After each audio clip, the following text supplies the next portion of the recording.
You can't start the car. Johnny has the keys.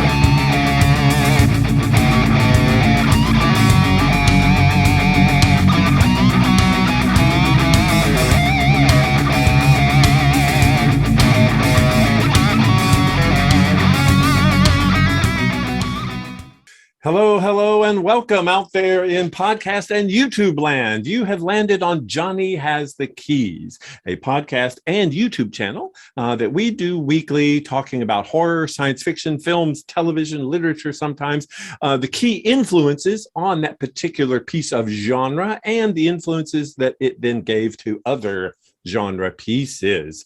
If you are finding us for the first time, wow, we are glad you're here, and we hope that you'll return. As a matter of fact, we'll hope while you're visiting right now, you might want to go ahead and subscribe on YouTube, or ring the bell, or hit, or give us a review, especially if you can give us a review on Apple. Apple tends to elevate the reviews a lot, and that way we can get a lot more people listening and a lot more shared fans who enjoyed this. If you are returning, yay, we did something right, and you're back to see us, and you'll notice something a little different about the look of today's episode or today's podcast. We are honored. My name is David, by the way. Tim is here as normal, as my normal co-host and co-conspirator. But this week, we are joined by the first ever guest on Johnny Has the Keys, Tyler Mack, a fellow podcaster, a fellow actor, a fellow friend, a fellow genre and all things nerdish lover.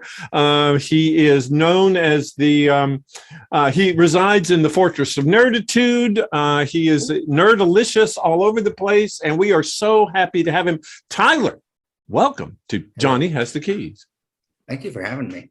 Yeah. What have you been up to? What have you been doing? Oh, Hell Week.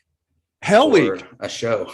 Okay. Yes. You're opening a theater show, I assume. Yes, a theater show. It's, I'm sure you've seen it on social media if you follow me. I've been doing a lot of different marketing posts, but it's called Cry Havoc, and it is an original script written by our tech director at Walter State, Wes Downing. And basically, Mark McGinley.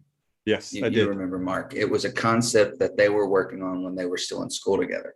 And it's a comedy about like two professors, one of literature, one of theater, arguing about the many fights throughout Shakespearean repertoire.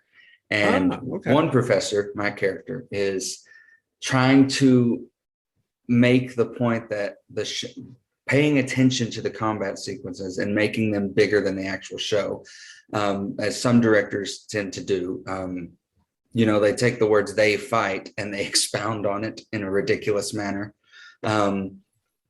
Helps you become a better chess player. And he's trying to prove this point. And it jumps in and out of different Shakespearean combat sequences like Hamlet and Romeo and Juliet and the Scottish play. Oh, you can say it. We're not in the theater. I don't say it anytime. It's just safer that way. Tim will say it. Tim will say it all the time. I'll let loose those dogs of war. You watch. But it's a lot of fun. It's a show within a show. It's a very meta show. Wes has written it as very meta, which I love meta things. A lot of fourth wall breaking for my character, and moments with the audience that other characters don't see. So I get to basically be like Deadpool in that fashion. And a lot of great fight scenes. TJ Kent, the director of Walter State, did all the fight sequences, and some of them get so in detail that he even had to realize, like, okay, you guys aren't professionals.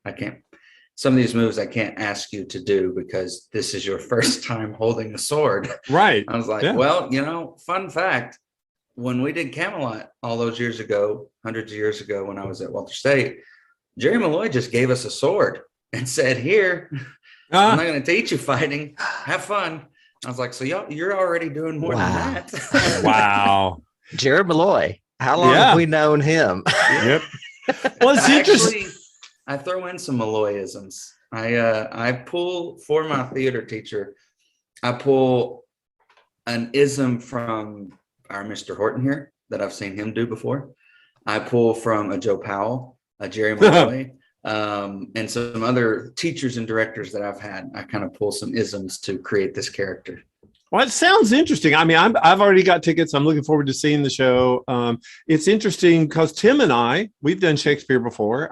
Twice, Tim. We did Romeo, and we did Taming of the Shrew, Taming and Macbeth. Macbeth. Yeah.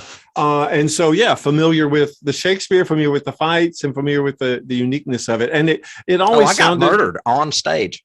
Yeah. It was great. You look good considering. Yeah. And before we go to Tim's week, Tyler, tell us a little bit, because one of the things that I neglected in your intro is you do have a really, really great podcast that you and Josh do. And you also were the very first ever Patreon supporter of Johnny Has the Keys. And so you have a unique distinction. And we just wanted to thank you for that and thank all of our Patreons. But also tell us a little bit about 30 and Nerdy. If people like Johnny and they want to jump over to the Nerd Nation, how do they do that? We're on podcasts wherever you cast your pod, as we say. Wherever you get great podcasts, you can find us there. That sounds a little weird, but okay. Cast your pod. I wanted to say something. When I started saying that, I was like, what are people not saying? True. Yeah, so, you have to. I don't think people are saying that. No. I picture like someone throwing a fishing lure into something, casting their pod. Okay. So like if you were to do a digital thing, it would be like someone casting their headphones into the podcast realm. Yeah. Good say. Good say. And nerdy stuff like that. The pod pool. The pod pool. There you go. The massive pod pool that there is out there. So it's been great. We recently reached like 10.3 thousand downloads, and every time something like that happens, I look at Josh and I go, we're two boys from Morristown, Tennessee, just talking nerd stuff. And the fact that someone wants to listen, it's great. I mean, because these are the same conversations that we have like in the car on the way to a WWE pay-per-view or a movie premiere, or just talking on the couch at one of our houses. So, I mean, these are the same conversations that we have. Mm-hmm. They're just over on a mic now and people listen. And one thing I'm really excited that we're about to do is our first watch through of something. Okay. And it came from this idea that I was taking my fiance Madison through some of the early DC stuff. So like Keaton's Batman. And then we got to Joel Schumacher's, and it gave Josh this idea of the redemption of Batman and Robin. And I was like, can we put a question mark at the end of that? Redemption? Question mark. And so we're going to watch it and commentate, very Mystery Science Theater, and try to find some redeeming qualities. There's not many. That I could even in my last watch through say, well, that's a redeeming quality. Madison just gave me this look like she was questioning saying yes after seeing it. Oh yeah, I'm sure. She was like, I don't know if I want to do this for the rest of my life. But yeah, that's one that we've got coming up. And of course, we're going to talk a lot about Doctor Strange coming up, because we're getting close to the multiverse of madness within a matter of weeks. And of course, they just dropped the trailer for Thor 4, Love and Thunder. So that's what we'll be talking. We'll be talking a lot of nerd stuff. And you said, it's very interesting because you said these are conversations that you guys would have anyway. You just happen to be recording them and putting them out there. And that's kind of how Tim and I started. And it's some of my favorite podcasts. That's what they are. They're people who love what they're talking about and just give it all their passion. And that, I think works, in my opinion. I think those are my favorites. So what you were doing theater, Tim, what have you been doing? You've been scared. What you watched 5 foreign films? I wanted to comment on what you just said about past conversations. I would venture to say that any movie we cover that is pre-1990s is probably a conversation we had decades ago. Oh God, yeah. Easy. And we're just kind of revisiting it on here. Oh yeah. And then we haven't been really together in decades. So anything past the 90s are what we're jamming on now via the internet. So yeah, we've said it a couple of times on the podcast, Tyler, and I'm not even sure if you're aware of it, but Tim and I, you and Josh actually also, you record at the same time, right? Like in the same room with each other. You don't Zoom it anymore. After we got vaccinated and things started kind of loosening a little bit, we decided to get back together physically. And I know what you're about to say, and I have to make a comment about it when you're done. Okay. Okay. So you're familiar enough to know that I'm going to say that Tim and I literally have not been in the same physical space in decades. Way before this podcast started. Oh yeah. But now it's like, he's weekly at least once, and that's not counting all the tweets and everything else. So it doesn't feel that way. Like I've been listening to you all since you started. I mean, like the early days when you were doing the Haunting of Hill House run through, and you finally talked about your Evil Dead stories, which you came on the show and talked about with us, and I have to say it's one of the most listened to episodes we've had so far. So there is a lot of Evil Dead fans still out there, and it doesn't feel that way. It feels like even if you're not being in the physical room together, it feels like you all are. You've been together. You maybe had dinner last week together, or it feels that way. It does not feel like you haven't been in the same room in 10 years. So yeah. Thank you. We appreciate that. And I'll share with other podcasters out there, because of course we use these backgrounds that we have. There are occasionally times now when Tim will turn his background off, or I'll turn my background off, and we'll look at each other going, is that your room? Really? Is that what it looks like? The choice you made? Oh. Really? Yeah. Tim, what have you been doing? It's a long intro, but we're having fun. Oh, that's okay. It's a special episode. It is. On a very special episode of Johnny Has the Keys, Tim would like to talk about his new favorite movie from Thailand. Oh my God. Tim watched The Pool. The reason it's my favorite movie from Thailand is it's the only movie from Thailand I've ever seen. It is currently playing on Shudder, and I would like to say you should watch this movie. Really? It is actually very entertaining. There are a few, and I don't know if they're cultural differences as far as filmmaking technique or writing that stretch the bounds of logic, especially some stunt work where I was going, no, there's no way that would happen. But it's still vastly entertaining. It is about a video shoot for I think it was a music video. It may have been a film in a gigantic Olympic swimming pool. And what I mean by gigantic is that it's like 40 feet deep. It's really deep. And it's the wrap day, and one of the guys on the crew is waiting for his girlfriend. He floats out on a float. His friend is going to the airport to fly back to Bangkok, and they're draining the pool, and the guy has fallen asleep on a float in the pool, and when he wakes up, he's so far down he can't get out.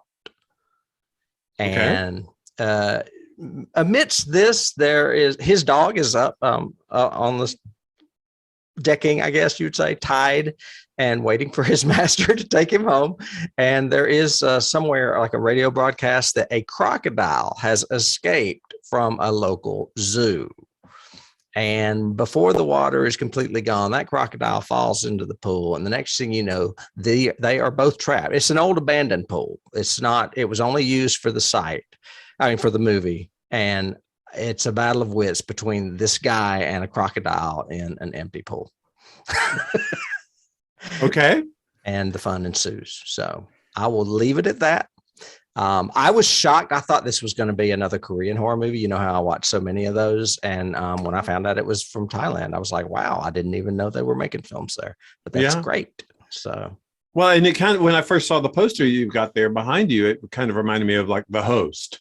That sort of thing, a foreign feel to it, a very sepia tone blue kind of look, interesting. But it basically turns out to be a, man against shark story, man against battle monster. Of the wits. In a pool with a gator or a crocodile, that is. Yeah. Okay. It got really highly rated on Rotten Tomatoes, so that's why I checked it out. So you and Rotten Tomatoes. Why do you trust Rotten? Never mind. Never mind. It is a consensus of critics. It's not one person. Yeah, that says that Paddington Bear is the best movie ever made. I'm just saying. Have you seen it, David? No, no, but I guarantee it's not the best movie ever made.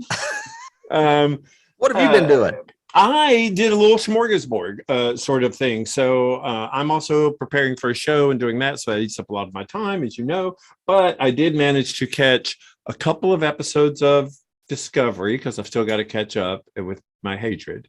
So I watched. You're such a masochist. Oh my gosh! And I keep hoping. You and I have a sister podcast that for Patreon that is Star Trek, and we love Star Trek. But oh my gosh, this series sucks so bad. Anyway. So then I started Picard because it has season 2 of Picard is out now. So I thought I'd watch it and got even as the same disappointed. Star Trek died in 1982, David. After Wrath of Khan, we don't watch anything else.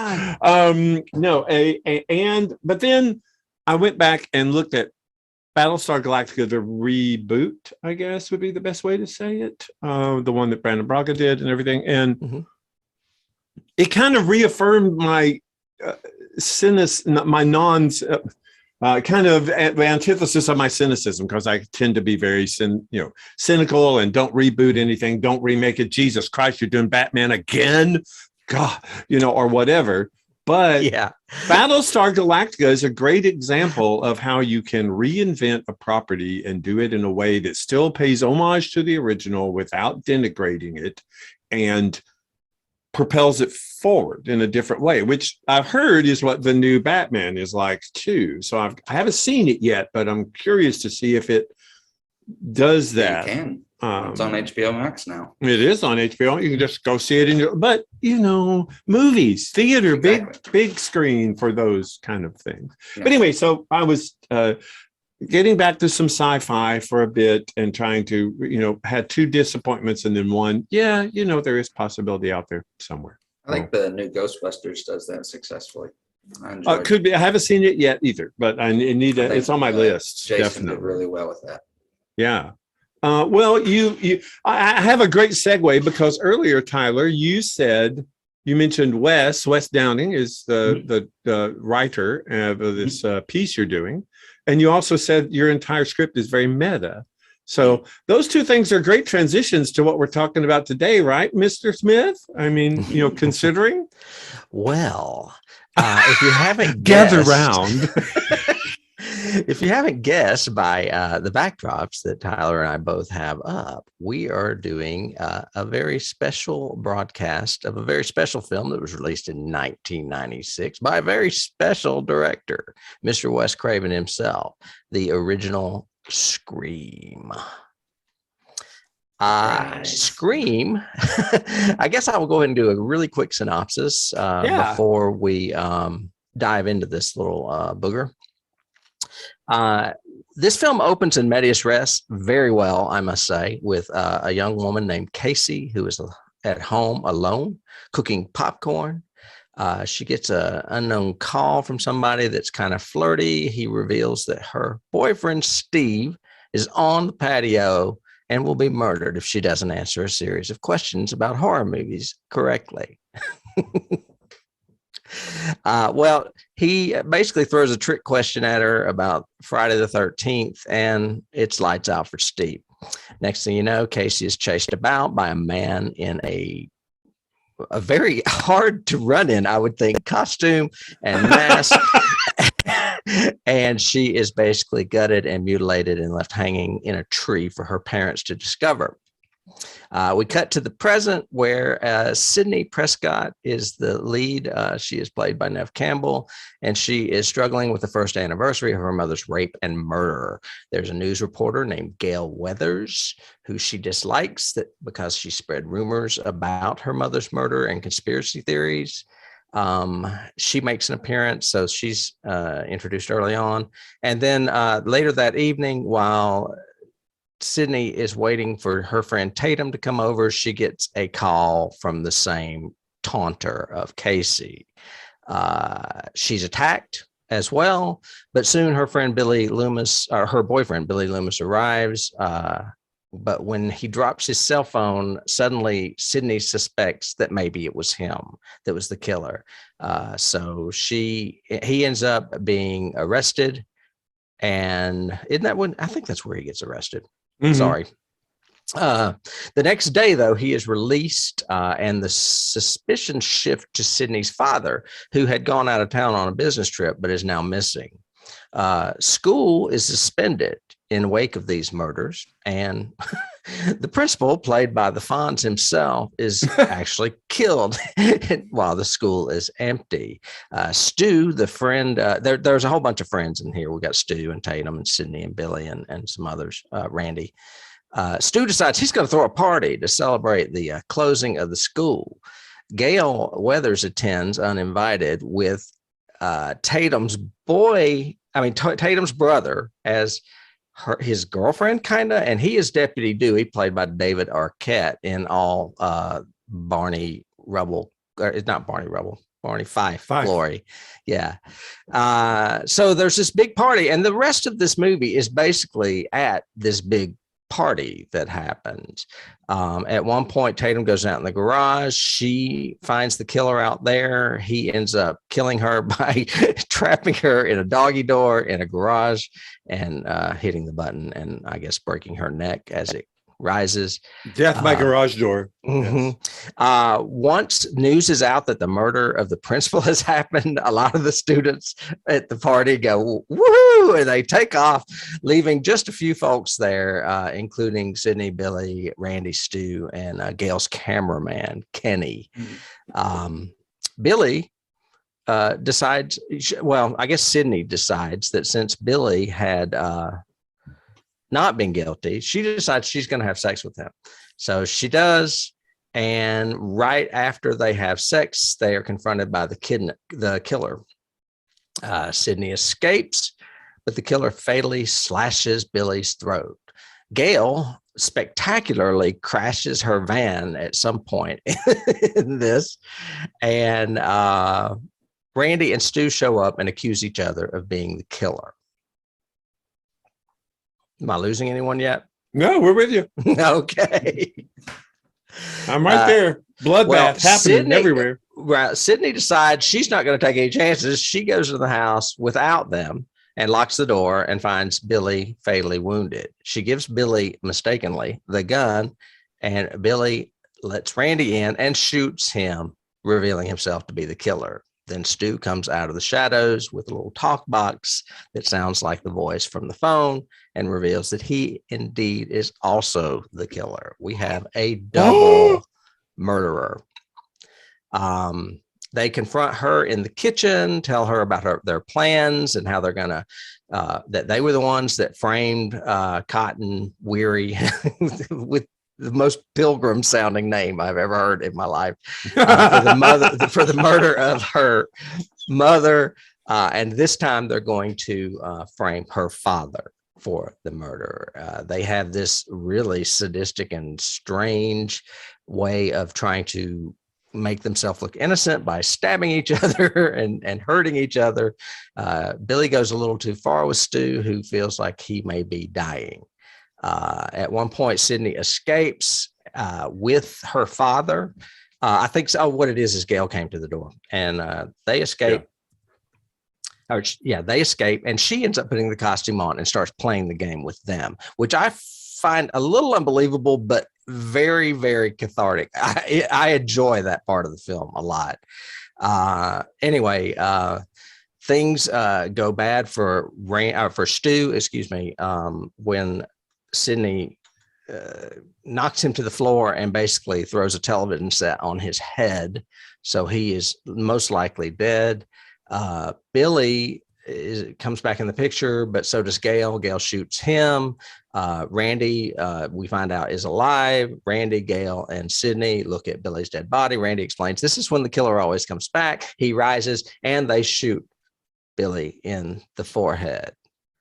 And I will come back to that because I have to say something about that Tyler may even already suspect, if I know he's probably seen the newest Scream movie. Anyway, that's how it ends. Basically, Dewey is taken away in an ambulance, and Gail Weathers gives her new, her Miss Ambitious local television reporter news report. The end. Tyler, I have to. Very good synopsis, Tim. By the way, I felt I had just watched it again. I'm seriously like every time we talked, I was like, I see it. Yeah, Tyler, I have a question then. So you months and months ago said, when you guys do Scream, I have to be there. Please let me do Scream with you guys. Please let me. And so that's why you are our first ever guest. And so why? What was the reason behind I have to be there for Scream? It might be a product of the generation that I grew up in, but this was our slasher. This was our Halloween, our nightmare, and since it came from the mind of Freddy Krueger as well, Wes Craven, it was kind of our thing. And so this is, and it's probably a product, like I said, a product of the generation. It's my favorite slasher franchise. And there's good, there's great, and there's bad in every one of these movies.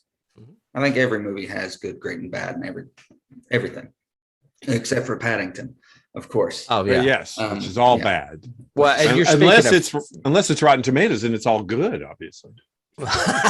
Well, you're speaking of franchises. Yeah. Yes. There's always going to be good and bad in a franchise. And it was the voice on the phone and the costume that was created just for the movie, and it was the idea that it gave me of this could happen.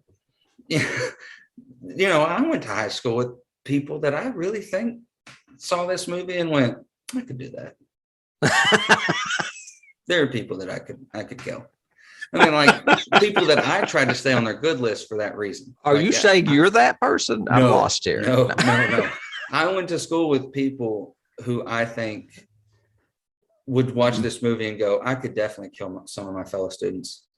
Really? And I was the guy who was like, I'm just going to be nice to everybody, no matter what their walk of life is, because I don't want to be on that list. You're going to work at the video store. That's what you're going to do. You're going to be that guy. You're Randy. See, and that's the thing is, I immediately associated with Randy because growing up, I was the movie guy with all the trivia. Oh yeah, trivia and this is kind of like that part in Nightmare 3 when they become dream warriors and they learn to control and so that was me. And I learned that I wouldn't through this franchise, I wouldn't survive the entire franchise. Spoiler alert. But it was probably a product of my generation, but this was my favorite. And I knew that you guys had to eventually talk about. Did you see this movie when it came out? Did you see it? I did not get to go to the theaters because I was 7 when it came out. Oh, okay. Let me fix my walker here. Yeah, I was only 30, I think. Something like that. So, but it was one of the first movies when it came out on VHS. For those kids who don't know what that is, it was this tape thing that we used to have to rewind after every use. And every use. Yes. The sticker said so. And it was one of the first ones that I got to talk my parents, my mom, she was the horror buff growing up with me, which now she can't even touch the stuff, which shocks me. I rented. Now, my first horror movie I ever saw as a kid, I was like 7 or 8, was The Exorcist. Wow. Actually. Good one to start with. Yeah, it's a great one. And that's where I fell in love with the genre. And this was one of the first movies I remember saying, Mom, can I rent this? And we watched it. And by the time the next one came out, I talked her into taking me to the actual theater and seeing it. And it was pretty fast. I think it came out the next year. Pretty fast for sequels. Yeah. But obviously this most recent one wasn't that fast. It's like 20 years later, but well, and I have a confession to make. I have never seen any other Scream. This is the only Scream. I have not seen 2, 4, 5, 9, however many there are. You should see 2 of them for sure. Okay. Mhm. So yeah, I have not. I did see this when it came out. I did think it was a brilliant script. I thought it was a great horror movie. Tim, I was going to query you because I was trying to think about in prepping for this. I can't think of a better horror opening. I think this has one of the best openings ever in history of a horror movie. I do too. I think a lot of that, though, has to do with what Tyler was talking about as far as the movie of the generation. I mean, he mentioned Halloween, Nightmare on Elm Street, and Scream, and they all three came out almost 10 years apart in the middle of their respective decade. Right. And because of the suspense of the slasher movies and the history that we already had of them, you could start in medias res in the middle of things, in the beginning of this movie, and know exactly what to watch out for and to be afraid of. But I mean, Halloween may be second. Halloween has a great opening. That whole the young Michael whole opening thing works for me, and that's a great opening bit. Nightmare doesn't. Nightmare opens with the nightmare sequence in the boiler with the lamb and all that crap and stuff. This one just hooks from the very, and I think Tyler, I think it is the voice. It is Drew Barrymore's performance, which is awesome. It is amazing. It is just the structure of this. The fact that the phone comes and goes is like gives us those little breaths, and then suddenly it's like, oh my God, it's back, and it just builds each time. And I think it's like a brilliant opening. The phone is like the fin in Jaws. Yeah, when you see it or when you hear it, it's like the sound of it. Yeah. Something's coming. Yeah. Tim, did you? Sorry. Oh no, go ahead. This was in the midst of, as I said, my generation growing up, where they created the thing that you could do on your landline, star whatever, to hide your number. Oh yeah. And everyone, when I got to middle school, was doing that to people and trying to emulate this voice. They were trying to, hello, Sidney.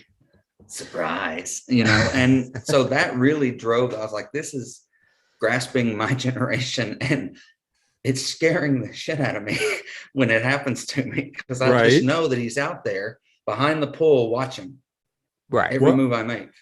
Well, Tim, before you share your story of first experience, I have to share a companion piece, ironically, to mine. Barbara will not watch horror movies, period. She actually will not listen to horror movies. We have similar spouses. Yes.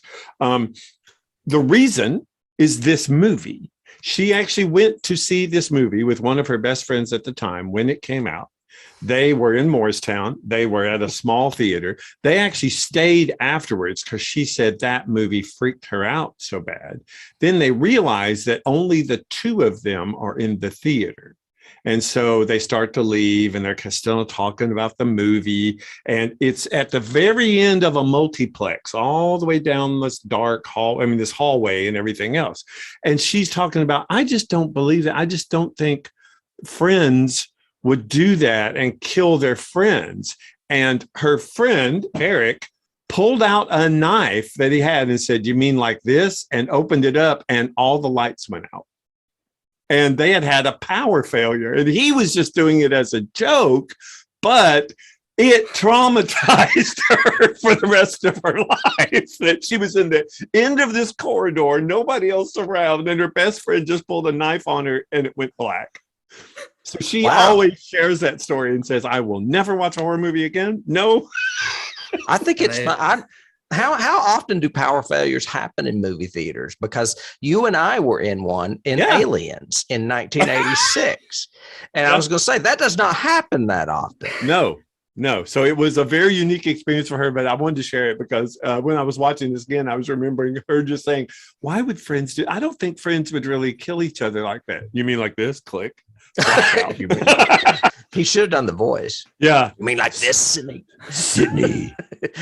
What about you, Tim? Did you see it in the theater? I assume yes, before I talk about that, I did want to say I wasn't trying to compare the openings of Halloween and Nightmare on Elm Street to this movie. I'm talking about the history. I mean, you could also lump in other movies like When a Stranger Calls. We had it in our genetic upbringing to know, something could be around the corner, or if the phone rings, that kind of thing. So what I'm saying is, when he started so starkly, we didn't have to really catch up. We were already in the moment. So that's what I was trying to say. I did see this movie in a theater. I believe I saw it with my friend Dan Hester, who I used to work with at H&R Block back in the 90s. He was a big fan, and I think we went and saw this and maybe a sequel or two together. So, well, it was to me, from a production angle, it's a perfect storm of a movie. You have Wes Craven, who knows his craft probably better than anybody other than maybe Carpenter, and Carpenter actually lost it near the end. But both their problems were scripts, really. They're great directors with terrible scripts sometimes. But this one had a great script. I cannot believe when I researched that Williamson wrote it like really quickly, because it is so meta-referential. It is so timely for its time, but also still works now. Even rewatching it this week, it was like, okay, all those, like you said, Tyler, all those references are things I would say. This is just like what happened in such and such. And, oh my God, this is the part where the killer comes back to life, It was so well written, and performances. I mean, except for a few instances where I think the boys are overplaying it, I think it works really well. I'm curious, Tyler, what's your do you have favorite scenes? Are there scenes that you like most that stand out in this one? That stand out, the scene that always made me go, ooh, is they've arrested Billy and he's in for the night, and she's staying at Tatum's house, and the killer still calls, which immediately throws your suspicion off of the boyfriend, which was brilliant on their part as script writers and as the killers. The thought that the other killer, Stu, was like, I should call her now to throw her scent off of Billy, because we need this to go a little further. We want this to go further. There's a finale we're planning. That scene always comes to mind because it really accents the fact that they're smarter than you think, because Stu really plays dumb really well. And, I think it's Lillard's one of the more underappreciated actors in all the stuff he does, and his genres that he's crossed and the characters he's played. And he does overplay at the end, where I'm like, I probably would have pulled it back a little bit personally, when he's doing like that. It's a scream, baby, I'll be right back. Yeah, I think you killed me here, man. I saw a review of the movie, and it was a 1-sentence review, and said, wow, Shaggy really lost it after Scooby passed over, huh? That's great. I forgot that he even did that. But I had that difficulty. Stuck out the most to me because it changed my mind as the viewer immediately. I was like, oh, wow. Well, it's a great red herring. It is a great red herring and a great, like a half twist for from a story screenplay point of view. And you get little character, you get a little more of Sidney, like breaking down a little bit how much protective Tatum is of her, how rude Tatum is to her older brother, Dewey. Yeah. Dewey comes out in his boxers and a white shirt with a gun in his hand, and he to save the day. He's just like, hello, on the phone. And it's just so much character, just little character things sprinkled throughout too. Yeah. I think definitely the scene for me is the kitchen scene, because it is so dark. And are you talking about when they reveal themselves? Oh yeah, with the whole kitchen stabbing and telling the story, and your mom was a slut and all the, it just, the movie, as any kind of levity you might have had before, even with their over-the-top performances, is gone now. I mean, this is a dark, sick, twisted place. These guys are willing to stab each other to the point where he goes, I'm losing a lot of blood, man. Yeah, I'm feeling kind of woozy. Feeling kind of dying here. Yeah, that's it.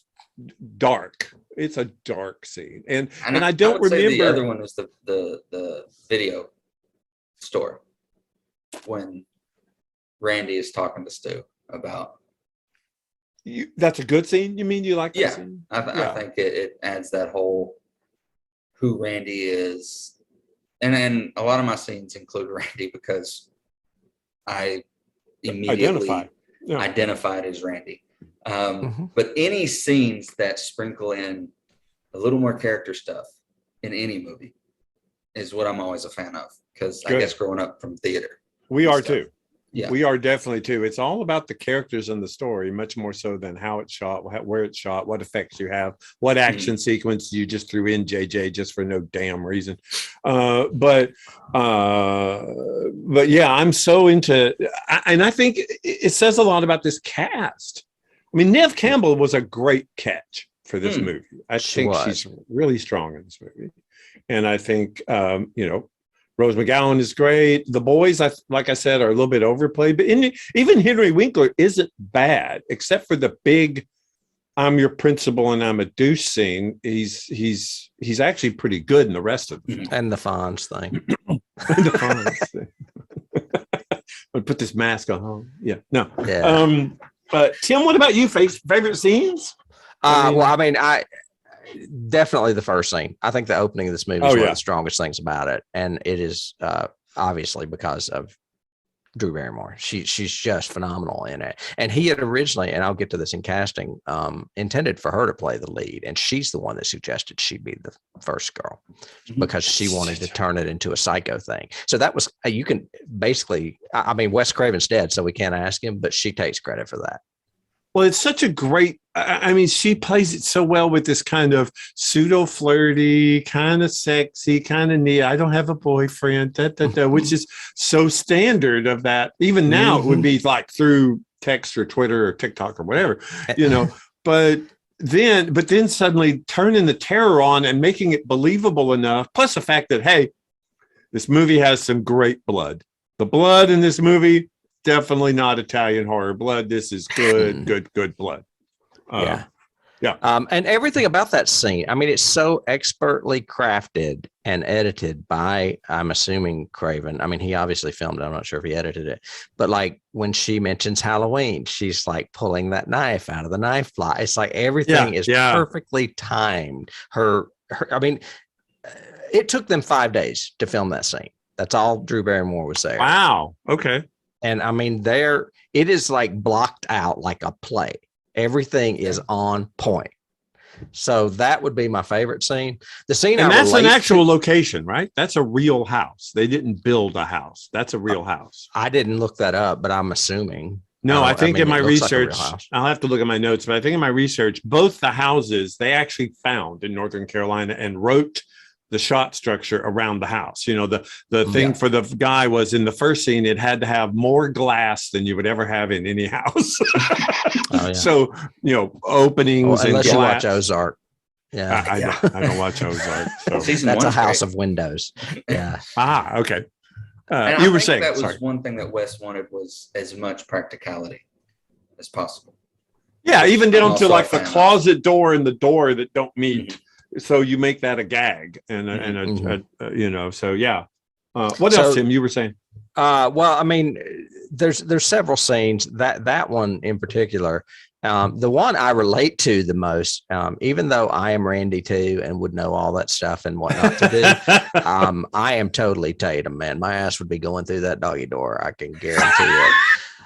So I don't know if you would look as good in the miniskirt. I don't know that door would lift me and break me, but I would definitely be stuck in it for sure. I want to know why Tatum only has 2 outfits in the whole movie other than her pajamas, because she wears the same in the scene in school. She's wearing the same scene that all day. I guess she likes that skirt, I guess. Yeah, she didn't change to go to the party. Seems like she would, but anyway.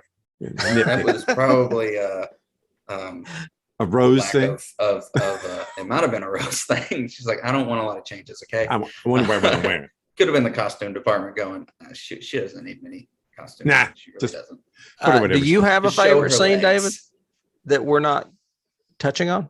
No, I mean, those two, I agree with all of those. I think that, like I said, the kitchen was probably my most graphic. The first scene is really good. The first red herring, which is the phone call setup, which I think is a Billy thing. I don't think Stu is that smart. I think he's smart enough to agree with Billy and maybe throw some ideas at him. But I think Billy's the psychopath, the true psychopath of the show. Well, they even say, like, who was your one phone call? And he says, my dad. Right. But when I called, he didn't answer. He easily could have called Stu and said, you're going to have to throw attention off of me.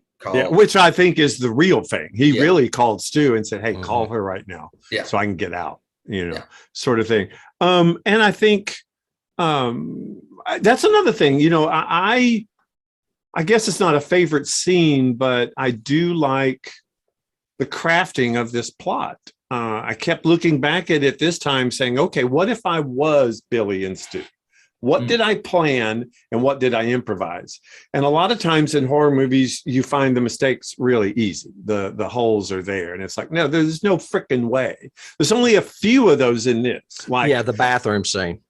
The bathroom scene, the principal in general is an issue. I mean, I know you can finally kind of justify at the end and say, oh, okay, they needed something to get all the kids to go to the school. Yeah. So we're putting it, but you took the time to put the principal on the freaking goalpost.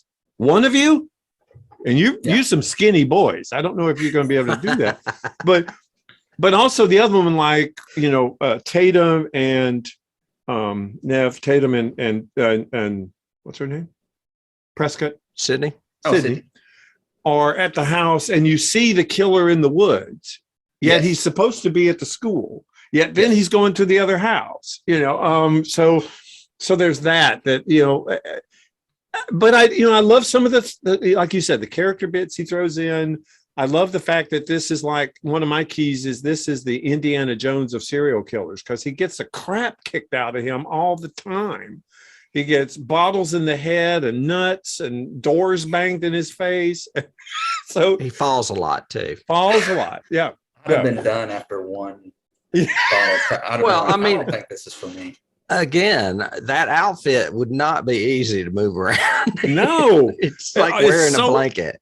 Yeah, and it's so long and tattered at the bottom. You'd be tripping over it and all kinds of stuff. Back to what you were saying about the construction or the script, the story. Oh yeah. One of my big keys, and I'll just go ahead and reveal it because it has to do with what you're saying, is Kevin Williams' brilliance. And most people don't get this, not the average audience. They wouldn't think about this, but he not only married the slasher film, he married the Agatha Christie whodunit. Oh God, yeah. So you're always going, oh, it's him. No, it's him. It could be her. You're constantly guessing who it is, which is another really popular franchise that's kind of gone the way of things past. Kenneth Branagh's trying to bring it back, doing some Agatha Christie movies, but not many mystery whodunit type things are out there anymore. Well, Knives Out is trying to too. It became really popular, and even though I don't like it, I don't see why people do, but they do. And they're making a sequel. But yeah, I have two keys from Agatha. I have, and then there were none, because the guy that you thought was dead turns out to be alive, which is an old trope that lots of horror movies have used and murder mysteries have used, of course, fake your own death and come back, but also the whole murder on the Nile, which is everybody did it. In this one, it's only two of them, but basically you got more than one killer. Everybody did it. But yeah, I love that. And I think, Tim, to your point, that's what I started seeing this time. I started seeing, okay, so, they're setting up, this scene kind of throws suspicion towards Dewey.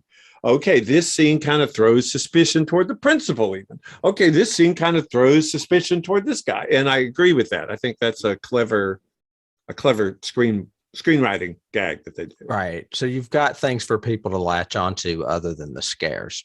And that's one thing Madison said when I was taking her through it before the new one came out, because we knew we wanted to go to the theater to see it. As she said, I don't trust anyone, especially after the first one. I meet characters and she's the type that, like, I showed her The Princess Bride, And in that first 5 minutes, The Princess Bride, where Wesley goes away, and it said he never came back. He died. Right. She goes, "Is he dead?" Like, I'm like, we're 5 minutes in. I'm not Don't question. Just question me. Let it flow over you. Yeah, watch it how I watched it. Don't look up spoilers. She says, I don't trust anyone in these movies. Even when we got to 2, she's like, I don't even trust the good guy from the first one. I don't even trust Randy. Like, she was like, I don't trust anyone. Anybody could have done it. Yeah, like, maybe he's scarred. That's what Wes wanted to do. And he did it well. It turns out in Scream 4, Dewey masterminded all the murders from the very beginning, just to get back at his sister.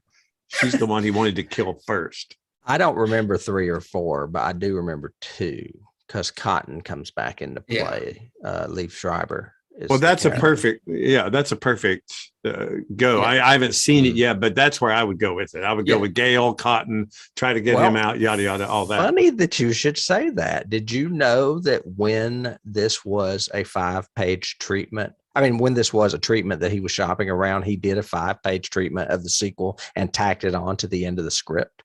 No, really? he did. So this sequel was already in the works before the first one was even produced. Wow. Which is probably why it was so fast. So Tyler, you've seen the new one. So are both of you have? Have you seen the new one? I have not. Not. Is the new one a reboot, a continuation, a requel? What is that? It's a new term that I would say the first requel that really gained traction and the big screen, not successfully, was Independence Day 2. Was a requel. You bring back originals, but push forward these new characters. Kevin Smith just did it with Jay and Silent Bob, the reboot. Okay. That's what with Ghostbusters. What? Jay and Silent Bob, the reboot. Oh, Jay and Silent Bob. The reboot. Yeah. Okay. That's what he calls it. And it's like a requel. It's bring back Jay and Silent Bob, their old gags, but a new cast for a new generation, a new Jay and Silent Bob. Then Jason Reitman did it with the Ghostbusters. That's what I was thinking. Ghostbusters did the same thing. Yeah. So you bring back your legacies like Dewey and Gail and Sidney, but there's a whole generation of new high schoolers in Woodsboro. And most of them are, this is in the trailer, so it's not are linked to past characters, whether related to them or whatnot.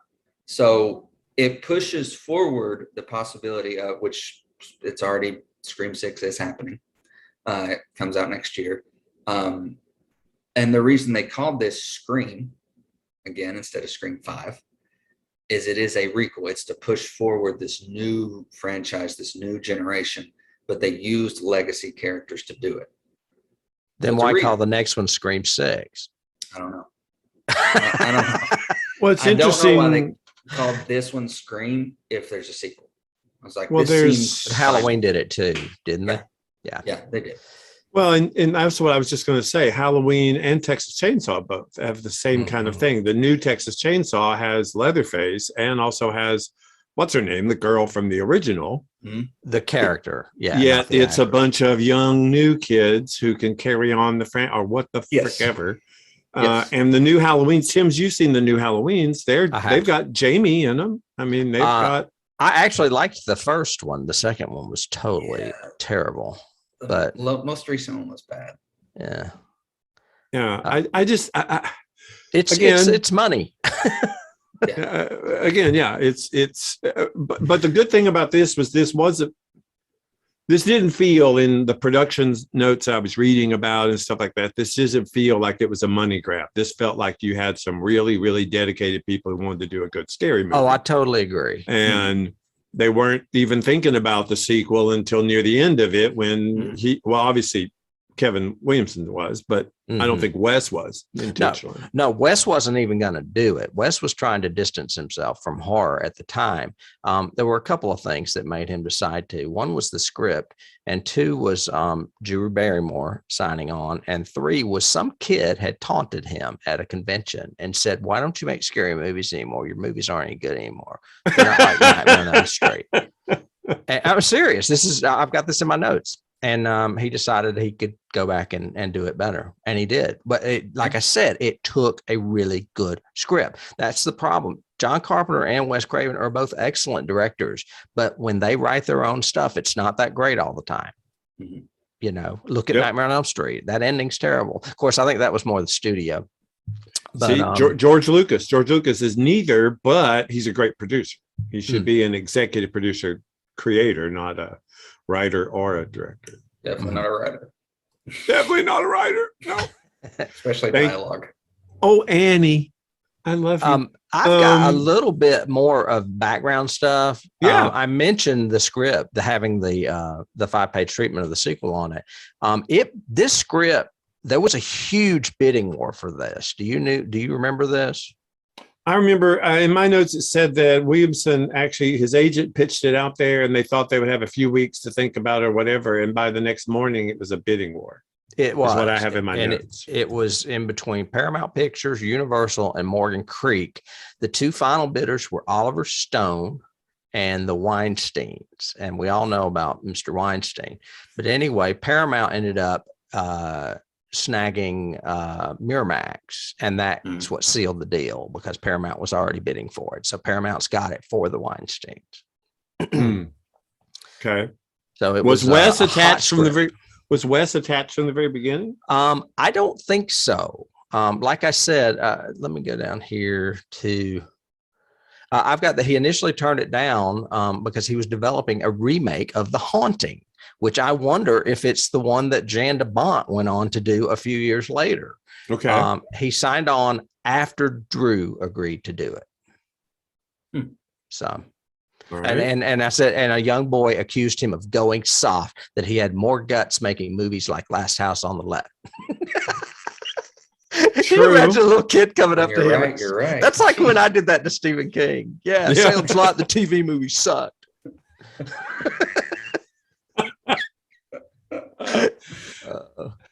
I mean, anyway. I do think from a plot perspective, you know, my normal overanalyze everything and get picky, but it does fall apart in the last act. There are some weirdness there that doesn't work, you know. Well, a lot of it just seems so implausible, you know. Yeah, everyone that's somewhere what I mean. At a certain time. Yeah, everybody has to be in certain places at certain times. Gail wrecks this van in a great stunt. But then later on, he goes, I thought she was dead. How would he even know? And nobody even went near the freaking van. No, she was dead. Actually, the body was on top of it. Yeah. Kevin's body was on, or Kenny's body was on top. Stu allegedly checked on her because he goes, I thought you said she was dead. And he goes, she looked dead. Yeah, she still does. Somewhere between him disappearing when Tatum died to coming back, he checked on Gail's body. Yeah, I mean, all that last 15 is just like details. Really contrived and thrown. I mean, even before that, though, we steal the principal and we put him on the goalpost. Then for some reason, I want to take Kenny, even though I've killed him. I want to put him on top of the car. They killed Kenny. Yeah. You bastards. You bastards. So I didn't get some of that. I mean, Billy has the gun at one point. Neve comes out dressed as like evil Scream Mary Poppins and stabs him with the umbrella, and he drops the gun. But then a few minutes later, Gail shows up with the gun, and I didn't take the safety off this time. Take the safety off. You know, and I'm like, how did she get it was in the middle of the hall where they're laying. How did she get it at the door? I mean, just little stuff. And why didn't she get Dewey's in the first place? Yeah. I mean, she's laying right beside him. Right. So she appears dead more than once in this movie. And how can Stu be so weak that he's literally saying, I think I'm dying here, man, and then have 2 more fight scenes later on? Because they want to drop a television set on his head. And which is very Wes Craven. He did that in Nightmare 3 as well. Well, there you go. Yes. So there's that. But the thing is, the plotting up until that point had gotten to a point, and the character development, everything was so good that you really didn't care. You're in that last act chase. You're just letting it happen. And even though it bothered me, those two guys over your shoulder are freaking creepy. Yeah. If they Tyler's again acting stuff, if they had pulled down like 10%, it would have been perfect. Right. But they are so over the top. I mean, Billy is so, I'm going to stare and be menacing, and my little hair is going to hang here in a pseudo emo-y kind of thing. And it's just going to be, your mother was a slut. And if he had just pulled back just a hair, and if Lillard had come down a little bit. Yeah. If they had been more like speaking Leopold and Lowe. Speaking to David Horton here, more rote. Yeah. About it from Wait Until Dark. From Wait Until Dark. Pull it back that much and keep it in that subtle, eerie, controlled, calculated. Calculated is far more scary for me than theatrical. I will say that the phone call is a focal point in the movie because I suspected Billy, just like Sidney did at the beginning. And without that phone call, I probably would have suspected him all the way through. So the phone call was a great idea to throw suspicion away from him. So I agree with that. So in Scream 4, they all did it. Is even Sidney? Sidney kills herself at the end. I mean, I don't know how much you want to have spoiled for you. I don't care.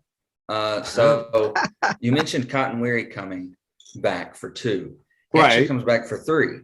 Oh, okay. He's the first death in 3 to kind of tie it all together. Good. Good trilogy. In 2, they're at college, and there's a theatrical production going on. There is a theatrical production, Yeah. and Sidney is the star of the production. And the killers are one of her friends, Mickey, and Billy's mother. That's right. I forgot about that. Mrs. Salt is getting revenged on Sidney. And in 3, it's her illegitimate brother, because as this story, because her mother was a slut. Exactly. That's the story they're building, is that she had an illegitimate son. And in 4, it's her freaking cousin who's just tired of Sidney's spotlight and wants her own. She's like, it's my time to shine. I'm the new final girl. It's my turn. I don't want to spoil the newest one too much, because I think it's I can spoil one thing, and people might not want to listen. That's true. Turn off your mics right now. Don't listen. Take your earphones out. I'm telling you that Skeet Ulrich is in the cast. Yes, he on is. IMDb. What? And he got a fucking bullet in the forehead in this movie, so I don't buy it. Yes. That was all fake. He and Gail Weathers, or he and Sidney were in it together. No, I don't know. I don't know. Do you want to know? Yeah, sure. The main girl in this is his daughter, and he has basically been haunting her. That voice in the back of her head. Once she realizes, flashbacks. No, it's like he's there in the mirror looking at her, saying like, "You're tougher than this." So they turned it to paranormal. Not paranormal. It's more of like, once she knows who she is, she has a psychotic voice. Everybody who lives in Woodsboro knows what happened. I mean, heck, even in a more meta way, they started making movies within the movie Stab. They started making the movie Stab. That was great. Yeah. So everybody who lives in Woodsboro knows what happened, knows where it began, knows that Billy and Stu started this whole thing. And when she finds out, she knew the whole time that she was Billy's daughter. It's kind of like this voice, you know, like, you shouldn't trust anyone. You should kill them all. Just kill them all. We have it in us. Kill them. I don't know if I would like Skeet Ulrich's voice in my head. I don't think I would like that. No, it's done. It'd be like a cheap Johnny Depp. It's decently, yeah, exactly. Bargain basement Johnny Depp. Bargain basement Johnny Depp. There you go. Oh, so this is who I get. I don't get Johnny. I get Skeet. Great, awesome. Well, Johnny's still in the courtroom, you know, for a little while. I'll tell you something that I wish I would have seen, and David and I actually did something similar with Death Trap. I guess in the 90s, it was still just way too taboo to have gay couples. But I think Stu and Billy should have been a gay couple. That would have explained a hell of a lot, especially if you look at that picture of them behind me. Yeah, absolutely. I just think it would have made a lot more sense. Oh, yeah. And there were times where I felt that from Lillard's performance. I felt like, is he? Oh, yeah. Stu? I think, and it also would have. it also would have negated the whole, oh, I just had sex with you sort of thing, because he really just did that to defile her, because she's nothing he did it to her him. mom. Right. And he couldn't have been, and he might not have been that sorry that he wasn't having sex with her too. And he had to make sure that she broke the rules, because so far, she hadn't broken any rules. She never said, "I'll be right back." Right. She never really looked for the noise, and she hadn't had sex. So she had to break. He did follow the rules. You have to say that about him. He followed the rules to a T. Yeah. He had to have sex with her, because only then could she be killed. Yeah, she can't be the final girl if she has sex. Yeah. I would love to talk to Kevin Williamson about this, because he is gay. And I have a feeling that was the script and that they made him change it. I would agree. Yeah. I would totally agree. We know how studios can put well, their it was hands on 1996, things David. Yeah. So. That's true. That would 96, that would have been bad. So let me ask this one, because it was he said no sex, no drugs or drinking, no drugs or alcohol. You can't say I'll be right back. Yeah, never say I'll be right back. And then the other rule was that at the end the killer will jump up, come back. For a final are there more rules in like 2, 3, and 4? Are there more? Well, another spoiler is Randy doesn't make it past 2. He dies in 2. Oh, Randy was the rule maker. I mean, that was interesting. Yeah. And he even says he does come back for an homage in 3. He left a tape, kind of like a postmortem tape. Oh, that's funny. I remember his sister brings it to them, which in 3, Patrick Dempsey is a character in 3. He's a cop. He leaves a tape that his sister brings to them when she hears what Sid's going through in Hollywood. 3 takes place in Hollywood. A lot of movie sets, a lot of meta director talk and stuff like that. Lance Hershkin's actually in it. Okay. As a producer, as a movie studio head. And so is Carrie's in it. Our princess, our dear princess, rest in peace, Leia, is in it. And she actually, there's a joke where Parker Posey's character looks at her and goes, "Are you?" And she goes, "No, I was passed up. I was passed up for Leia because I wouldn't sleep with the director, but she sleeps with George and she gets the part." They make that whole joke. That's awesome. I think he'd like 3 for the laughs. It's not that good, but the Hollywood meta laughs are worth the watch, and it's pretty star-studded actually. So Randy leaves a postmortem tape saying, like, if you're watching this, I died. If it's still going on, then you're not, I didn't survive the things that happened at college, is basically what he says. If you're watching this, I didn't survive this second run in with Ghostface. So if it's happening again, you are in the heat of a trilogy, and there are different rules in a trilogy. Anybody can be guilty. Even you, Sid, even you can be guilty in this one. I love that. So it's really cool. They did do that. It was really good. They play up the meta stuff more and more as the franchise goes, which is a good addition, I think. Hey, so it is. So Ghostface, the mask, that was created for this, correct? Yes. I mean, they didn't, it's like we know the story. Halloween was a Shatner mask that they modified. Jason is just a hockey mask brutalized. So this was, they literally made that or designed that. Yeah, this was designed for the movie. It was not a costume prior. But now, God, even if you haven't seen Scream, everybody's been Ghostface for Halloween at least once. Oh, yeah. Because it's terrifying. I mean, it's associated with a great slasher franchise that scared people of a generation. So, and that's why, and now they've even brutalized it as making it plastic with blood coming down it. Those masks. Right. Yeah, the pump. Although it's a totally, as Tim has said several times, it's a totally impractical costume. Yeah. Yes. I've got what it was inspired by here. It was mainly inspired by the painting by Edward Munch, Scream. Oh yeah. But it was also based on characters from the cover of Pink Floyd's The Wall soundtrack, that one with the big mouth screaming. Oh yeah. And then it was also some ghostly characters that appeared in a 1930s Betty Boop cartoon. That's a lot, man. Well, it's probably the eyes too. Those eyes have a pseudo comic, almost comic kind of sadness to them. So that's interesting. It does kind of show somewhat of a the tragedy mask, comedy and tragedy. Yeah, they said it's horrible, it's sorry, and it's frantic. I agree with that. Yeah, and it's I could see dead. that. It's like anybody could be behind that mask, and there's no emotion whatsoever. It's just dead. It's just. Oh yeah. Killer always does this head tilt to the innocent victim, and there's no emotion. It's kind of like Jaws' eyes. What Quint says about the eyes, they're black as doll's eyes. There's no remorse. There's no emotion. Wow. That's a key. That's a pretty cool key. There's really only one moment in this, and that's Tatum's death, where we actually get an aftermath with the killer. And that's just that slow, going in the door as he's looking at her body hanging there.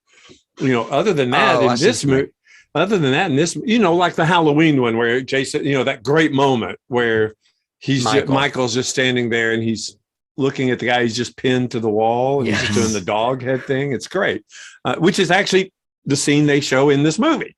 Yes, it is. They're watching Halloween. Yeah. But the killer in this is so frantic. You never get that opportunity. He either disappears totally or he's running somewhere else, chasing somebody. So his cardio is through the roof. Well, it's two different guys, so they can get from one place to another. They can do the relay. Your turn, man. Take the knife and go. I got to rest for a minute. Were you guys like me and wondering and watching to see if one of them was much taller than the other? Yes. Yes. Yes. I mean, you can't watch this a second time without remembering it. I couldn't. I mean, I would always be looking. I knew they were the killers going in, even though it had been 20 years since I'd seen it or whatever. Oh, yeah. Yeah. And that's why you look at that scene when they're all sitting around the fountain and the looks that they share with each other. I was going, okay, that's a rewatch moment because you wouldn't think about it the first time you saw it. But when he's saying, man, it's because he got sliced and diced, and he's looking at him like, yeah, he did. Shut the hell up. Yeah. Kind of thing. Right. You're going to give this away before the movie's over. Right. It's only the fourth scene, dude. Shut up. I can go into casting if you guys are ready. Please do. Okay. I don't really have anything on Drew Barrymore except what I already told you, that she decided she wanted to be the first one killed instead of the main character because she thought it would give it a psycho twist, which is a very big key. Kill the lead movie star first. Yep. And it was shot in 5 days. Neve Campbell was not who Kevin Williams imagined in the role. He imagined his favorite, Molly Ringwald, in the role, but she turned it down, saying she didn't feel like playing a 27-year-old high school student. Thought that was quite funny, actually. Yeah. Yeah. She had already played high school students. So she had been playing them a long time before. Oh yeah. That would have been weird because Breakfast Club was in the mid-'80s, wasn't it? Mm-hmm. Yeah. Wes Craven had seen Neve Campbell in Party of Five and asked her to audition. Ironically, Tori Spelling was considered for the role, and as you know, she ends up playing. She plays a part in Stab. She plays Sidney in Stab. Okay, that's it. Well, there's a line in this where she says that. She goes, if they made a movie of this, they'd cast me as and Tori that's Spelling. what they do in the sequel. Yeah. Which is brilliant. Oh yeah. Again, meta reference. Yeah. Oh yeah. Actually, I just had. Sorry, I was looking at the line you just said where she says, "With my luck, it would be Tori Spelling." Right. Melissa Joan Hart, Brittany Murphy, rest in peace, Alicia Witt, Melanie Linsky, and Melinda Clark all auditioned for the role, but a rather major star now, but not at the time, turned it down, and that was Reese Witherspoon. So that would have been interesting. Yeah, but she would have been too Drewish. They would have had to done something, I think. Yeah. Brittany Murphy, though, that would have been a unique choice. I love her. I thought she was great. She died. Yeah, she was great. Skeet Ulrich played Billy, obviously. Billy Loomis. There's another key right there. Halloween. Joaquin Phoenix apparently turned that role down. I didn't even realize he was that big then, but I guess that was shortly after. That was very shortly after River Phoenix died, because he died in like 94. Yeah. I don't know why I turned it down. I don't know. That would have been a good role for him. David Arquette and Matthew Lillard, who are both in the film as Stu and Dewey, were considered for the role of Billy before he was eventually cast as Dewey and Stu was cast as, Matthew was cast as Stu. Here's your one. Leonardo DiCaprio and Holly Marie Combs screen tested together for Billy and Sidney. I want to see that screen test. I'd love to see that too. Holly Marie Combs is a good suggestion. That's not bad for a Neve. Yeah, that would work. Yeah. Didn't Skeet go on to have like a checkered career? Didn't he do porn or something? He didn't do a lot. Yeah. Because I looked. I was like, I don't know any of this stuff. Okay. Yeah. Yeah, I seem to remember he went on and kind of went into the adult entertainment industry for a while, sort of thing. I don't remember that, but just giving a quick glance at IMDb, he was before Scream, he was in The Craft, so he wanted to do that because he and Neve Campbell had worked together before. Good movie. He was in a movie called Into the West and a movie called Armored. I don't know anything about them. I haven't seen those. But maybe he did do a little porn. Who knows? Haven't we all? I mean, come on. Back in the day. I was young and needed the money. Yeah, he was young and needed money. All right. Gail Weathers, played by Courteney Cox. The reason she pursued this role was because of her not wanting to be typecast as the nice girl from Friends. She wanted to play a bitch, and Wes Craven thought it was a great idea. However, Elizabeth Berkley auditioned for the role and was immediately turned down because of the backlash she had received from Showgirls the year prior. God, no. God, no. She would have made an interesting Tatum, though. Yeah. Brooke Shields was nearly cast as Gail Weathers. I could see that in a heartbeat. Yeah. However, that was after Janine Garofalo turned the role down. So at some point, Janine Garofalo was cast as that. Wow. Okay. I love Janine Garofalo. She would have been interesting. Yeah, but I don't know. That. Yeah, I don't know if she would have fit the part though. I think she needs to be really, really glamorous, and Janine's not really a glamorous actress. Agreed. Brooke Shields would have been. Let's see.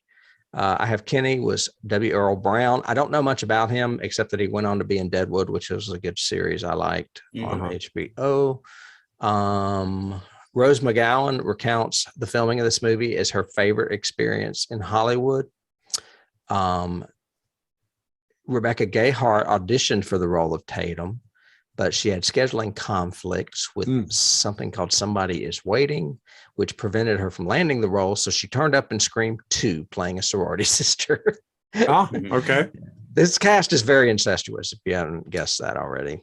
Actually, yeah, it is. Throughout the sequels, it is. Yeah. People who didn't get to do 1 or 2 show up randomly in 3 or 4. Yeah. Interesting. In a later interview, David Arquette, in revealing that he was once considered for the Billy part, said he really wanted the Dewey part because he felt it was more of a hunky leading man role. That's great. Yeah. Well, I mean, I do say to his credit, he walks the line very thinly, a very thin line. Oh, he's very lovable in this movie. Yeah, because he could easily have turned this into, go for the comedy, go for the shtick all the time. And he doesn't. He always adds a realistic kind of intern to it, which works. Could have been a cartoony character, and he didn't. Yeah. Even in the his scene where drawers with his gun. The chief is smoking. Oh, yeah. And he's eating an ice cream cone. Ice cream cone. Yeah. But he treats it like a cigarette. Yeah. Yeah. Yeah. The obligatory stomp on the cigarette butt scene. Yeah. Also, he totally credits Wes Craven for his marriage to Courteney Cox. He said Wes encouraged that the whole time. Well, all 4 of the women in this are hot. I mean, this is an attractive cast, very attractive cast. Yes. You mentioned Sheriff Burke. He is played by Joseph Whipp, who was also a cop in Nightmare on Elm Street. Yep. Imagine that. He said that his backstory was that he got upset by the events in Nightmare on Elm Street and moved to a small town in Northern California. and then was suddenly in Haddonville or wherever again. Right. Matthew Lillard, who played Stewart, that role was originally Freddie Prinze Jr. originally auditioned for it. He went on to be in I Know What You Did Last Summer, which was also written by Kevin Williamson. So got a little bit of incest there. Jamie Kennedy, who played Randy, got the role because he made Wes laugh all the time. Wes thought he was just the funniest guy in the world. What happened to his career? Where is he now? He got stolen by Seth Green. What now? I said it got stolen by Seth Green. His career, Didn't it? Yeah. I mean, isn't Seth Green and him pretty much the same person? Pretty much, yeah. Yeah, I guess. Yeah, I would think. I don't know. Yeah, I really don't know. I didn't look to see what else he had done, but I'm sure he's probably still around. Other people that auditioned for Randy, Brecken Meyer and Jason Lee. I think Jason Lee would have been fun in that part. Yeah, especially like the whole Weinstein thing because he was in all the Jay and Silent Bob movies. Yep. Well, and Earl, he was Earl on television too. And then apparently the three of them, including Kennedy, were in the final callback for auditions. Kennedy beat them out. Okay. So, and then there's a lot of people are uncredited. Liv Schreiber, does he have like a brief scene, like in Being Incarcerated, maybe? Yeah, we only get to see him in the police car. Okay, all right, because he's in there. Like Linda Blair does a cameo. Everybody, her head does not spin around. Wes Craven has a great cameo that's a little forced with a Freddy Krueger sweater as a janitor. A little forced. A little on the nose. Okay. The only thing he doesn't have is the glove. I mean, come on. Other than that, literally, he's the janitor named Fred. Yeah, wearing a Freddy Krueger attire, and he calls Henry Winkler a bitch or something. I can't remember what he calls him. And then, of course, Henry Winkler plays the principal, Hembry. Yes. And that is all I have on casting. As far as awards, this movie was not what you would call a runaway Oscar type movie, like the one we did last week was. However, our friends at the Academy of Science Fiction, Fantasy, and Horror Films gave it a Saturn Award for Best Horror Film of the Year and Best Actress, Neve Campbell, and Best Writer, Kevin Williamson. It was also nominated for Supporting Actor with Skeet, Supporting Actress for Drew, and Best Director, but it did not win those. And then I wanted to mention, I don't mention these that often, but Fangoria Chainsaw Awards, they've been doing them for 40 years now. And I felt this one was appropriate because it is a slasher film. It won Best Wide Release. It won Best Actress for Neve, Best Supporting for Drew, and Best Screenplay for Kevin. And then again, Skeet was nominated. So, and then lastly, Scream is on the 1001 movies you must see before you die. It should be. By Stephen J. Schneider. Should be. You got it right this week. So that was good. Absolutely. It is just such a, so Neve, sorry, question. So is Neve in all 4 of the sequels? Is Sidney in all? She's in the new one too? I know she's in the new one, but is she in all 4 of the first 4? I couldn't remember. Okay. If she was in the 4. The only 3 that are in all of them are Neve, Courtney, and Arquette. They're in all 5 of them. Okay. Wow. Well, good, because isn't it's Friday the 13th where they kill her off at the beginning of the next movie? Usually, yeah. And that's the way that used to leapfrog like that. We're going to get rid of her so we can focus on the others. Well, and usually the 4th film is like a reboot where it's not any of them. You know, it's usually a new cast. So. It's a new Nightmare cast with like their cousin or their the son that Skeet had or whatever. Yeah. Or Freddy's Nightmare did that too, except child. When they killed off Patricia Arquette's character from 3 and 4, it was played by a different person. Okay. All right. I give him that one.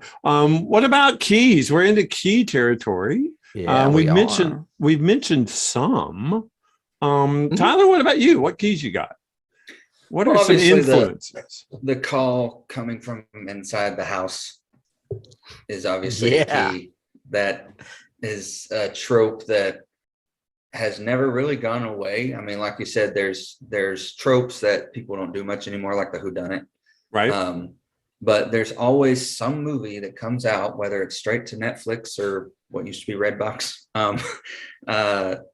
There's always this call coming from inside the house. Trope. It originated in When a Stranger Calls, 1979. Yes. Yeah. The call is coming from upstairs. Yeah. Where's the kids? I have that one. I also have another one. This is an older film, but it is so imprinted on my mind from years and years ago. It's called I Know What You Did, is the name of the movie. And basically it's two girls, and they're picking up the phone and prank calling people. And all they're saying is, I know what you did. But like the third person they call is this guy, and he answers it, and they go, I know what you did. And it pans down, and he's just murdered his wife in the shower.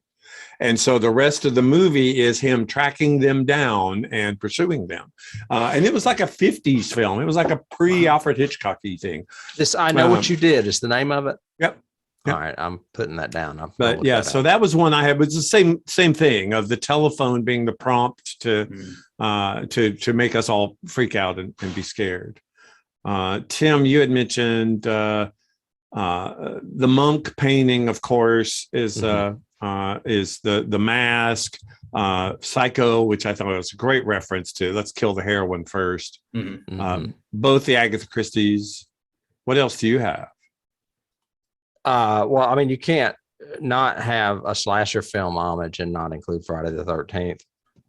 And they even do have a little bit of a body count, like when she sees Tatum hanging from the garage door, or when Courtney sees Kenny come over the windshield of the windshield of the car. So we've got that. I mean, I'll go ahead and throw an obvious one out there, and that's Halloween, because I mean, there's so many references to Halloween in this movie. I couldn't keep track of them.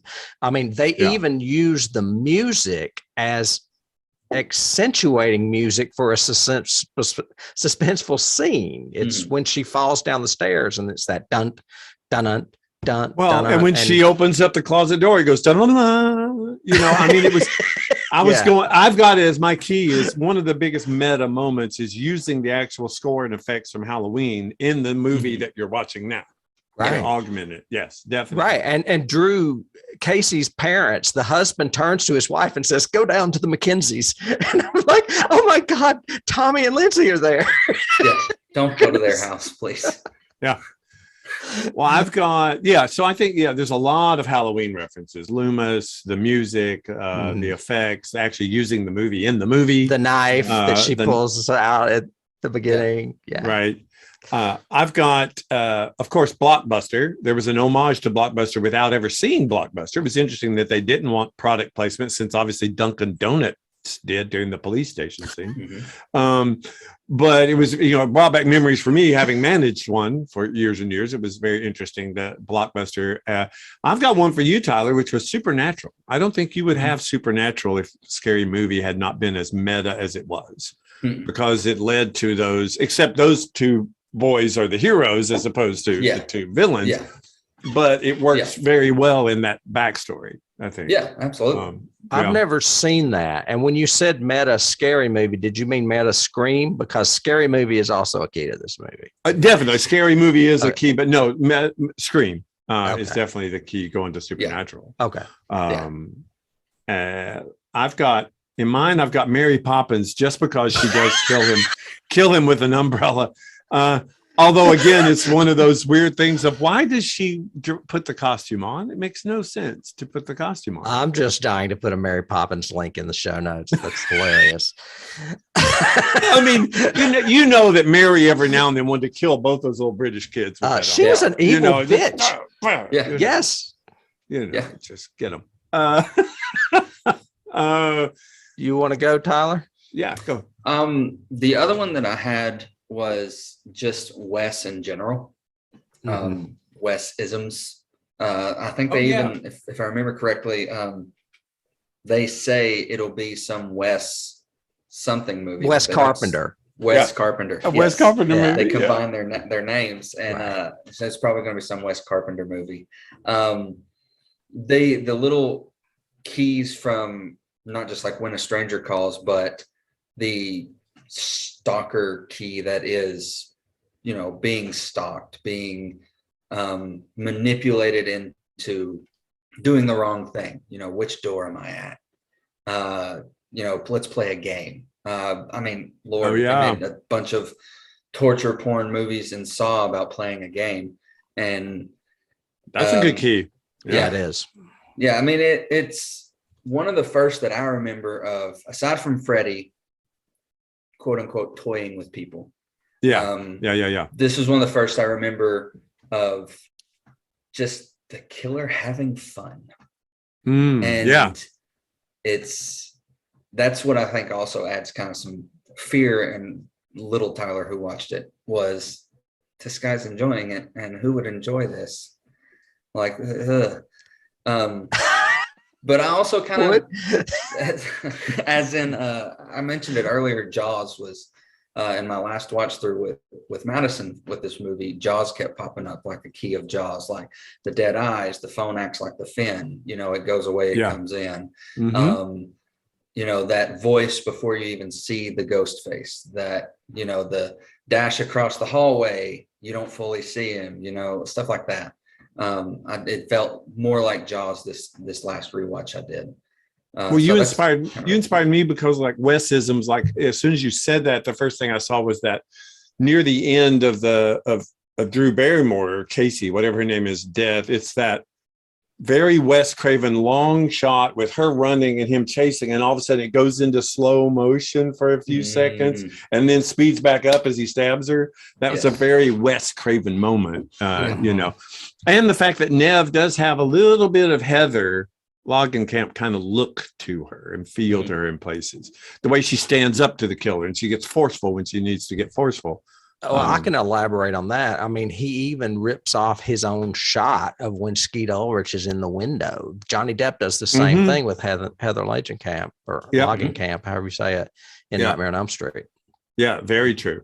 I did have you said music, and I have in my notes here, it's very, this movie has a lot of music, but none of it is thematic. None of it is a theme song. Like they use that really cool slowed down Don't Fear the Reaper for the sex scene, or the first seduction scene with Billy and Sidney. And they have lots of good mood music. Red Right Hand. Yeah. It's got lots of good mood music, but there's no thematic. There's no Jaws theme. There's no Nightmare on Elm Street theme. There's no Halloween. This was Weinstein selling soundtracks. Yeah, basically. Yeah, probably. I would imagine. So I thought that was curious, as a key, an anti-key, I guess. The fact that they could get by without having a thematic, or the killer, or for the mood, so to speak. Yeah, I mentioned that to David Tyler about Red Right Hand. I wonder if that's like used more than any other song in movies and films and probably TV, because it is definitely used in one of my favorite X-Files, which is Ascension. I know when it comes on, if you come to where I work, we have this, like, I think we've got it built now to like it's 78 hours of music on Spotify that just plays in our distillery, and one of the songs is Red Right Hand. And every time it comes on, anytime a song comes on, me and my manager Brian, who David Brian Lowe, worked at the Opry. We say like best use in a movie of this song, and I always, when Red Right Hand comes on, I say Scream. I always say Scream. And he says, "Oh no, there's this Will Ferrell movie. It's a comedy." He sings it, and I go, "How dare you? You have defiled this song." How dare you? I would be willing to bet there's a David Lynch one out there somewhere too that uses it. It wouldn't surprise me at all. Me either. Me either. Anyway, back to keys. Anything? I have a really frivolous one that's blatant. Do it. There's one directly to Clueless when Randy replies to Stu, "Oh, really, Alicia?" Oh, meaning Alicia Silverstone in Clueless. Yeah, as if. Okay. Yeah, when he says "as if." There's a key that it's somewhat of a story. It inspired two teenagers to kill their friends. Happened in Idaho. It's these two teenagers, and you can almost any murder mystery podcast or true crime podcast has covered it.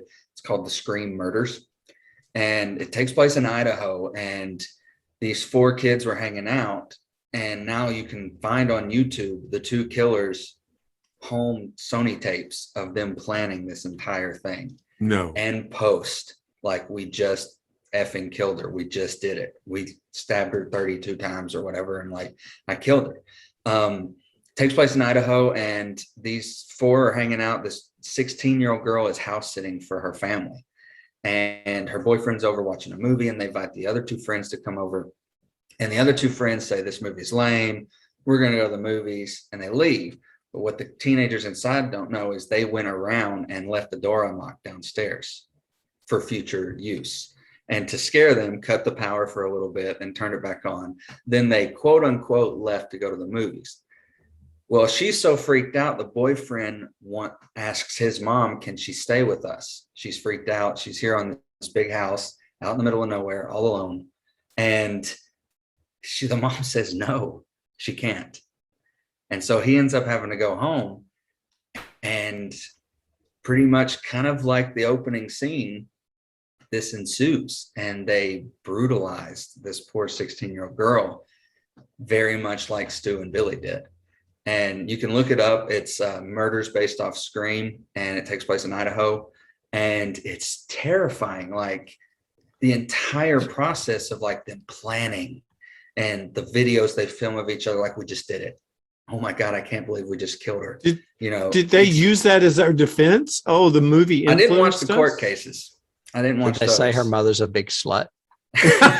Mother's a slut, so we decided we had to her. do this. Yes. Yeah, we had to. We blame the movies. Oh my gosh, everyone else that does. Is just so that's it was. Yeah, it's that's cool, man. I don't know that we've ever had a real key.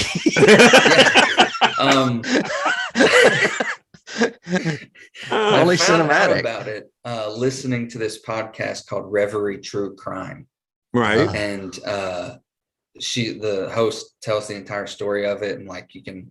So I then went and looked at like all the case and all that. I was like, oh my God, like, wow, it really did.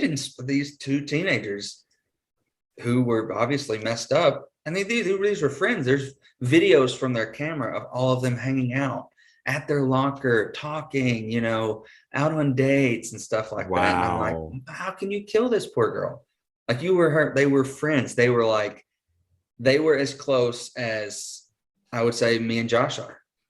And wow, I'm like, and they just killed her, like brutalized this poor girl. And she was found 2 days later by her family, who finally came home.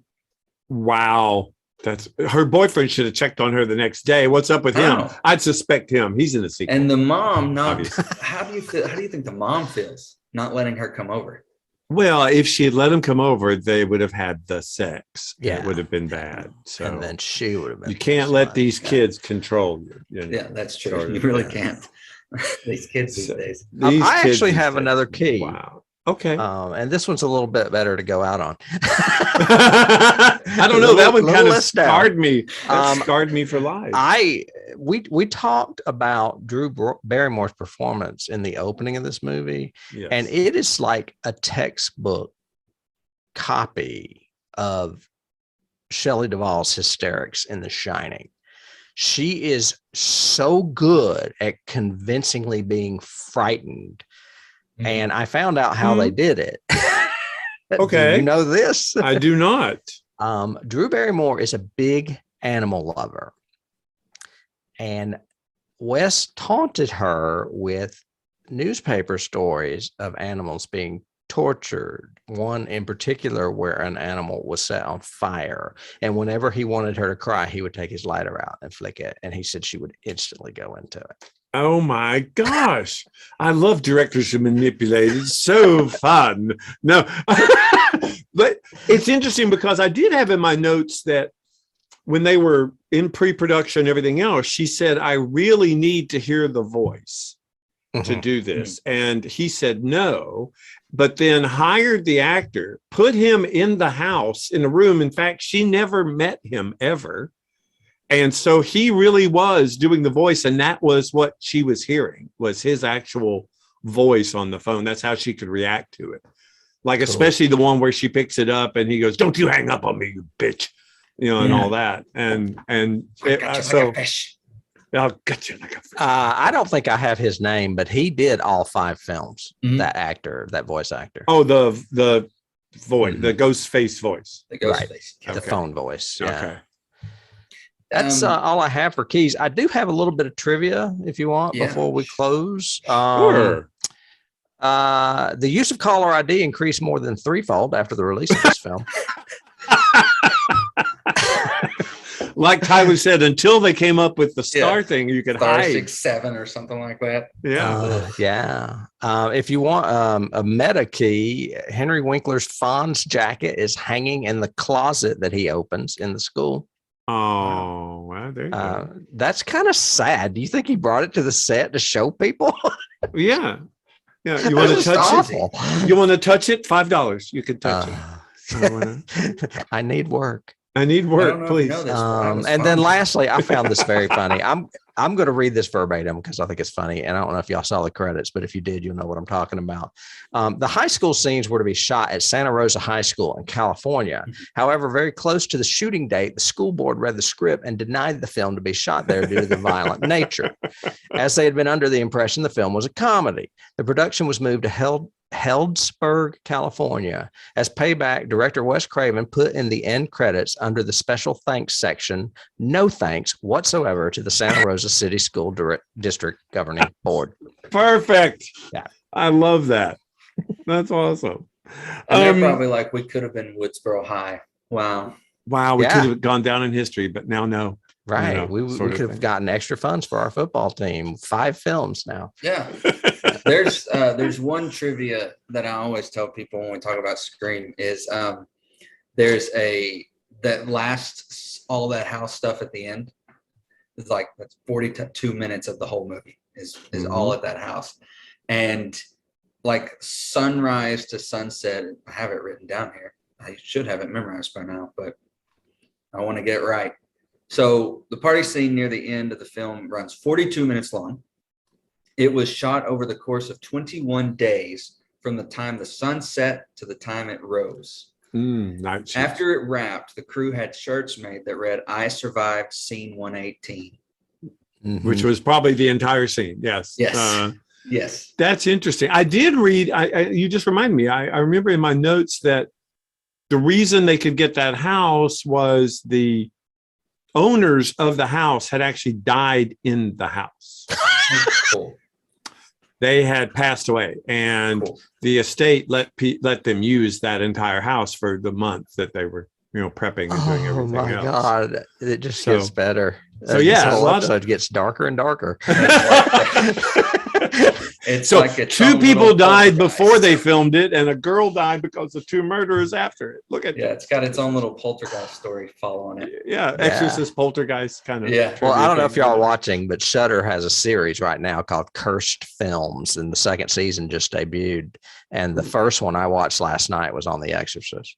Oh, well, yes, definitely. And we covered that, when we did that episode. Yeah, you did. Yeah, they even talk about Ellen Burstyn getting yanked and hurt on that. Remember us talking about that? I was like, we talked about that. We talked about that already. First. So, Mr. Mack, where can people listen to this lovely Nerdist podcast of yours? What's the title? Yes, it's the 30 and Nerdy Podcast, and that's 30 and Nerdy Podcast.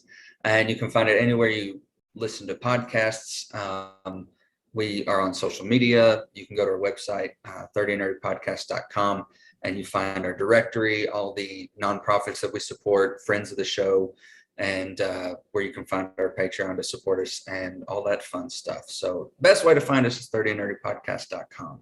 Perfect. Excellent. We are so glad you joined us. Yeah. This has been fun.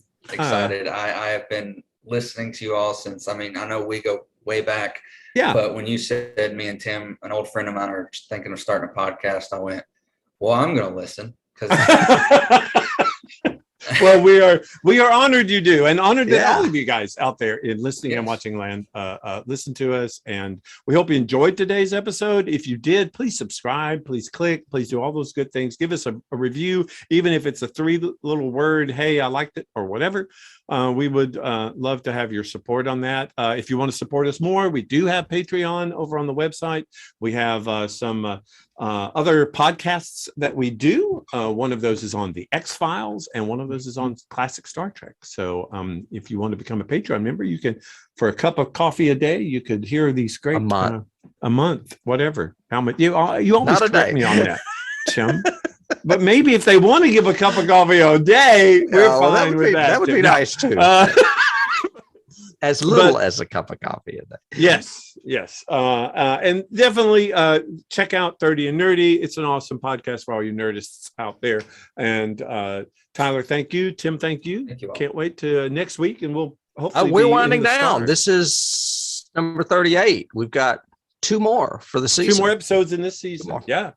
And Tyler, where are you guys in your season? Are you near the middle, beginning? Oh Lord, we usually run February to around mid-February, late February to our finale is always a Christmas finale. So we're pretty early on, and good. Right now, good. All right. Well, thank you guys. Thank you, Tyler. Thank you, Tim. I'll see you next week, Tim. Tyler, I'll hopefully see you this weekend in your show. Yeah. All righty. Bye. Bye. Bye.